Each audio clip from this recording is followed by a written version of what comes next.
That we call institutional research and assessment. What is that? What that is basically an approach to making decisions, to management, and to conducting strategy within a higher education setting, which is based much more on the basis of evidence and data than has been the case in the past. I've worked in many different sectors, in the business sector, in a law firm, in higher education, and in government. And frankly, higher education was slower than most of the other sectors to rely upon, evidence-based solutions. And it's late to the game, and time is running out, frankly. And so what we're seeing in higher education now is a push on the part of many institutions of higher education to kind of catch up from behind and really begin to start to stress within the institution, how are we going to make the decisions that we need to make that will continue to help our students? Or to help the institution, but either budgetarily, enrollment management, student affairs, you name it, but to make those decisions more on the basis of data and evidence.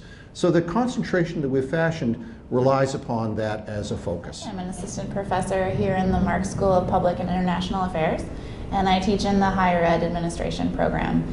Exclusively. I've been here a number of years, coming with a background primarily in student affairs and in higher ed academic research based on looking at how students can be successful in colleges and universities and how institutions can help to support that. And so I think that our new concentration is really presents a great opportunity for current and future students to build the kinds of skills Jeff just talked about that we know are in demand in higher education today. And that includes both institutional research and assessment. And so even if you are not interested in big data or looking at analysis in a fine-grained way, those assessment skills that you could build as part of this concentration are certainly marketable and a very important part of being a professional in higher ed administration or in student affairs specifically. So we're looking at in things like program planning when you're thinking about what kind of impacts I want to have on students, what I want them to learn or to take away from it, design a program to hopefully support those goals, and then find out whether you've actually met them.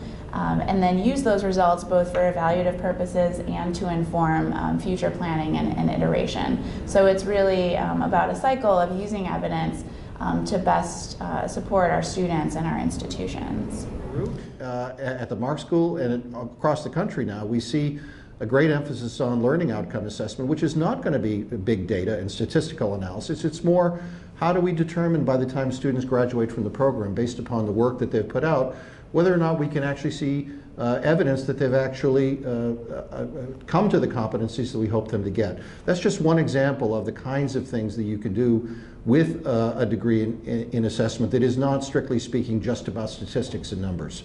So I think there's this program could be of interest to a wide variety of potential students, both people that are currently employed in higher education, people that are interested in coming into higher education, or people graduating with a degree in some other field that are interested in moving on to a master's.